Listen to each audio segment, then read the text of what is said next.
Welcome back to Malaka MotorSports. I'm Stav. I'm George. Why are you dusting off my car? I'm just taking the dust off from it not being driven for the past month. Oh, okay. When was the last time your car was driven? Anyway, let's get back to the topic. What happened? I mean, it was moving around today. I saw it moving under your own power. Movie props aren't real. So movie props are just supposed to look good, but not really do anything, okay? Oh, okay. So at least you've accepted the fact. Anyway, today we're going to be doing some prep on my car. We have to do some fixes, replace a few parts. Why do we have to replace those parts, George? So this video is primarily going to be part 1 of 2 for Stav's 12 valve for shift sector prep. And for those of you guys that are just joining us or just hearing about shift sector, it's a half-mile event. Across the country, they do numerous events here, but in California, specifically, they do one in Coalinga that we like to support and go and have fun with. It's a lot of fun. We've been with the RS3 about 3 or 4 times already. We broke. What's your best time at shift sector in the RS3? My best time, like 15 second in the half mile, but it was at 178 mile an hour in the RS3, which was a lot of fun. It's very fast for a sedan car. But today's going to be about Stav's B5, shift sector preps. We got a lot of things we're going to do. Stav's transmission. The first two, 1 and 2, started to kind of give out, and then we kind of parked. Common problem on these 01E transmissions. Correct, and we parked it up for about a week or 2, and then Stav decided to order the 10569S from Zona, which still hasn't arrived yet, but you know, with 5 weeks left, hopefully the turbo comes in within the next week or 2, so it gives us ample time to get the car back together, tuning, you know, seeing what's going on, see how the turbo reacts with this, you know, with this car, and get it fine-tuned so Stav can kind of put a good mile an hour down in the half mile. So do you think the transmission broke because Stav is a terrible driver, or the car is making too much power for the transmission? Probably just the first one. Yeah, Stav's a terrible driver. Stav's been driving this bad boy to work for like the last couple months, and I don't know, magically the transmission just started to act up. First wouldn't engage, and second, we adjusted the linkage. We swapped out the linkage. I don't beat on it. I don't get on boost. Oh, you're so full of shit. I drive it nicely. So there should be a warranty on this thing. I'm just saying, you know what I mean? Yeah, so primarily we're going to be setting this car up. So there's one of two things. We've noticed we have a small boost leak coming from the intake manifold. So we're gonna yank the motor and trans, swap out the transmission. We actually don't have a spare working 01E other than the one in my car. So the TDI diesel that has longer 4, 5, and 6 gears, I'm not sure how it's going to react with Stav's 12 valve or his setup, but since we don't have a really good 01E that we can snag real quick, that one's meant for higher speed, supposedly. That's my car's a bazillion pieces. Ooh, look at that thing catching speed right now. So he's going to be borrowing my 01E TDI trans that we imported in, and we're going to be swapping it onto his car. Stav's going to be pressure testing the manifold, and then I think there was a coolant pressure sensor you wanted to install too, Correct, right? yeah. A coolant pressure sensor, on I think on the side of the VR6 crack pipe, there is an 1/8 inch NBT bung. I'm hoping it's the same, or I might need to use an adapter. A couple other changes we did. We changed the car to a 700 kPa sensor, which is a 7-bar map sensor. Basically, so I'll be able to read all the way up to, you know, 70 pounds of boost, which I don't expect to hit anytime soon. And hopefully my head doesn't want to see that. But we're going to be wiring that into my ECU. Even though VEM's ECU can't really do anything with the information to stop, like head lift, or, you know, there's no safeties in the ECU for that. At least I'll be able to monitor it and see exactly why something went wrong. You know, because all data is good data. All right, well, let's get to work, and we'll show some updates about my broken transmission. Correct. Yeah. Let's yank the motor and trans. Let's get it out. And then we'll do a clutch update too. We'll check the clutches since we're gonna. We still need to clean my transmission too because it's all greasy and everything. It's underneath the car. Well, all the miles you've been putting on it. I mean, I can see that. All right, and Fat Cleo is back here again. Hey, Cleo, what's going on? Big head. Look at that giant head. All right, talk. Let's get to work. Next update, about an hour and 20 minutes later, we have the motor out completely, and it's on our welding table, workbench, engine building bench, lunch bench when we have lunch. And what are you doing, George? So I'm not saying we broke it. But you broke it, yes, correct. I think while we were taking it out, we might have snagged it somewhere. So one of the shifter linkages on this little part here kind of gave away. So I took out the bushings here. And since I got the welder side, I don't have the TIG here yet. I have the MIG. I'm going to kind of flap wheel this to clean off all the rust and all the gunk on both sides. And then I'm going to kind of set this up where I think it was before. I'm pretty sure it was like somewhere around there. I don't know if you could see that, but I'll tack weld it and then do a little bead on top, bead on the bottom.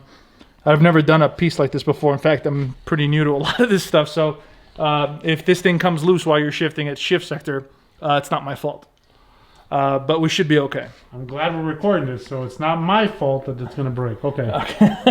I think overall we should be okay. Okay, that's the way I'm thinking it's supposed to go. Beautiful. It lines up where the break points are. So I want to flap wheel this real quick. I'll take a little sandpaper on both sides, clean that up, and then put a little tack weld on either side. And then we're going to pull the transmission, but it's on the workbench. This transmission's going to come off. Pretty sure you ate up first and second gear. That the synchros are pretty much shot. So we're going to take my trans, my TDI, slap it on here, mate it, and then within the next couple of days, I think you wanted to pressure test the intake manifold, right? Correct. So Stav's got a little leak on the backside. We don't know where the hell it's going. Like, we hear it, so might as well, now that we have the motor and trans out. And again, this used to be considered like a huge endeavor. This is like an hour's worth of work now. The motor's out. We've done this so many times. Correct. So and also we have to make coolant lines. So that's another thing we got to do. You know, well, I wanted to check out too. You know, we had your clutch rebuilt. I wanted to see the condition of it when we separate the motor and trans. You put a couple thousand miles on it driving back and forth. Some might say it's 9. It's not a big deal, you know. Some might so say it's I'm kind of curious to see what the clutch looks like. As long as the splines look good, we can slap it in there. And if worst case scenario, if his standard twin clutch, the twin disc clutch, doesn't look so good, I have my twin carbons that have recently been rebuilt that are just sitting. So worst case scenario, to get Stav back together, we'll throw my carbon clutch setup in Stav's car. So we have my transmission, my carbons, and then... I don't think your clutch can hold up to the power, of a 12 valve. Right. Chris Green at USB Motorsports is making 1,400 horsepower, 24, 8 seconds and a quarter mile. Supposedly. Florida drag running the same carbon clutch, but Stav's 12 valve is going to overpower it. In Florida, everything runs 8 seconds. I'm just want to throw that out there. You know what I mean? So we'll progress as we kind of kick on here, but I'm kind of curious to see what the clutch looks like. Hopefully we can kind of separate it here in a second, and then I can just tack weld and clean this up for you, and then you can look at it and make fun of me of how the welds look. So we'll see. We'll let everyone critique me on how my welding is here now that we've been doing it for quite some time. So. Quite some time, also known as 3 months. 3 months.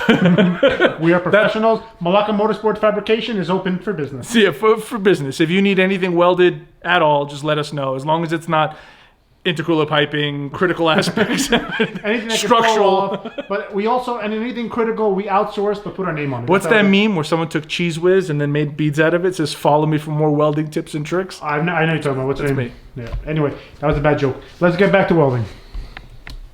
So, George, what did you do here, man? So I grinded to hide my welds. But I tacked pretty much every corner, and then did a bead, then grinded down just to make sure there's no porosity, then laid another bead. And I kind of grinded back into here just to make sure it was all clean, and on the back side too. I don't know. I think it should hold. You think it should hold the 1-2 shift? Yeah, I think it should hold. I'll clean it up. I don't see any warping or anything like that, but I made sure I was getting good penetration. And remember, guys, in the future video, when I shift and I go to second and there's no third, only one man to blame. I think it looks okay. You know what we should do? We should actually take the welder with us. Since now we have the generator that could power it. Oh, that's true. Yeah, the generator does. We can actually look like a race team. Like, what do you guys weld? We don't even have to weld anything. We could put a plate down there and make it look like. Yeah, sure. We fabricated everything on this thing. Actually, fenders, the body panels, the tires. The tires. So I'm gonna put the bushings back on. I took them off before. I'm gonna slide them back on and then bolt it back up, and then let's continue on with pulling the trans. Yeah. So again, if something happens to this, it's not my fault. So it should hold. So this is a lesson to us. When we're pulling something apart and you hear it like it's getting a little rough, don't manhandle things. It's a 12 valve though. I know it could take the your 24 valve transmission couldn't take it. So. All right, so let's separate the motor and trans, and then we'll then what's next, Stav? We'll check the clutch, check the health of the clutch, and then we'll start talking about the updates we're gonna do. Okay. Alright. The trans is off. Splines look really good, to be honest with you. No stripping, no issues. I kind of like this setup. And you kind of get a good idea of what it looks like with the motor disassembled. You got your top left dowel pin, bottom right for alignment, kind of keep things where it's supposed to go. Obviously, we're utilizing as many holes and bolts as possible, but that looks pretty good. Yeah, look at that. No stripping on the splines, Stav. The splines look pretty good. Yep, that's a pretty good sign. I mean, we've been abusing the crap out of this thing, so. Yeah, and then whatchamacallit, no leaking, no juice, no fluids on the inside of the trans here, so we know nothing's seeping through the back. So that's good too. So let's take a look at why we're pulling out this back. We are getting a little bit of oil seepage towards the bottom of the motor, so we are going to take off the rear timing covers and then reseal the timing cover. So we're going to just mark the clutch in a couple places just to make sure we got proper alignment. Probably like right here is probably a 12, just to make sure everything's good to go. And then we're going to pop off the rear timing covers, reseal those, and kind of get everything going. 12. So we actually got a bunch of stuff off. Flywheel looks good, no issues. We definitely replaced maybe the bearing on the inside. It still spins nice and free though.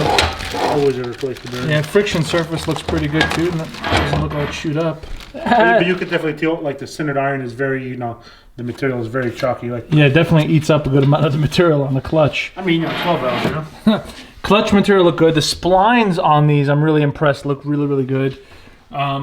So I'm really impressed with that. The hardening on these center splines are pretty legit.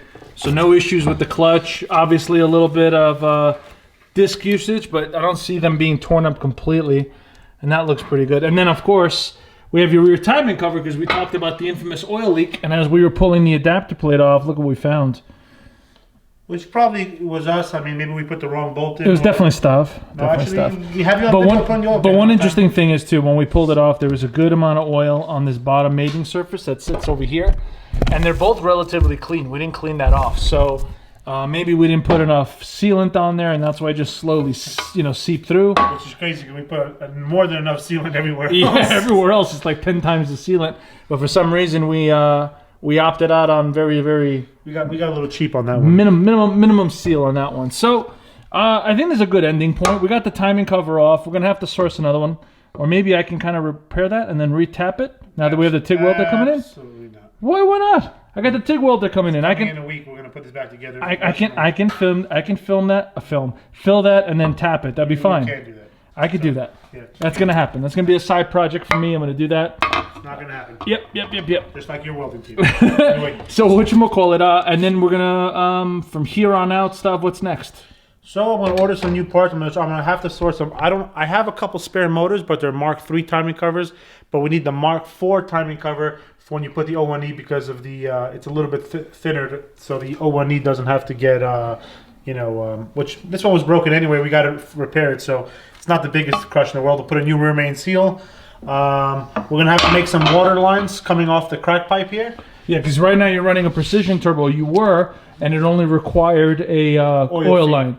So now with the Zona that's coming in. Correct. We need an oil feed and return, which, you know, I have it basically looped here. So we're gonna go get a feed off the crack pipe and a return going into the block. Sick. And that should be it. We should be back up and running and making 1800 wheel. And then we'll get rid of this trans, take all the linkages off, and then my transmission is sitting on a dolly underneath there somewhere. Correct. Movie prop. Movie prop car. Yeah. Oh man. And then we'll swap the linkages out, and then you'll use the TDI trans for the half mile here. Correct. All right. In closing, Stav, anything else? I'm gonna try to break the half mile record at 296 miles an hour. So what is the half mile B5 record right now in the world? I believe it's 193 in the standing mile by Hanover, which I'm not going to come close to. That car is a full carbon, you know, has body panel underneath the car, and yeah, it's built for aero. So our goal is what here in the United States, Stav? I honestly, listen, you're not going to go after a record the first time. I would love to hit 180 my first time out. So understand what he says by 180. My RS3 went 178.5 mile with the 850 kit at full tilt. So for Stav with the VR6 and an old manual car, to either go as fast or if not faster is going to be a feat all by itself. Correct. One headlight, awesome. Everything in aerodynamics is working against us, you know. But I will be playing Hannah Montana while going down the half mile. All right, guys. So we're going to wrap this up. Part 2 is going to come up in the next week or two as we have more parts trickle in for Stav. Oh, and we were talking about potentially using the carbons. Are you going to reuse your sintered iron clutch, or are you going to go with the carbon discs? I think they're holding. I mean, I know we're going to make potentially another 200 wheels, so that's kind of, we'll figure that one out when we come. But it looks like the clutch is holding at the power level that I'm at. I don't know. I really don't know. I mean, I'm so torn right now. Is there a plan to get this thing on the dyno before going to shift sector, or? Because the turbo might take 2 to 3 weeks, I might not have time. Where we'll do some street logs, but we'll continue to log the car at the event. Okay, sick. All right, guys, so we're going to wrap this up. That about does it for Stav's part 1 of his shift sector half-mile racing prep.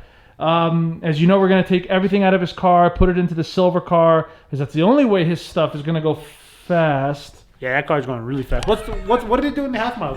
I didn't make it to the half mile. I didn't make it. But next year. Next year. Actually, you know, that's... I didn't drive anything in 2020. That's right. No, beginning of 2020. I don't know, dude. When did we take it apart? When did we remember? No, but when did we take it apart? Don't remember.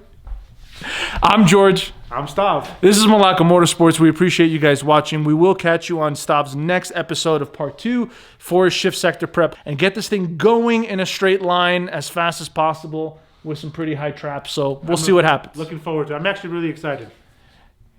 He seems it. Thanks, guys, for watching. We'll catch you guys in the next episode.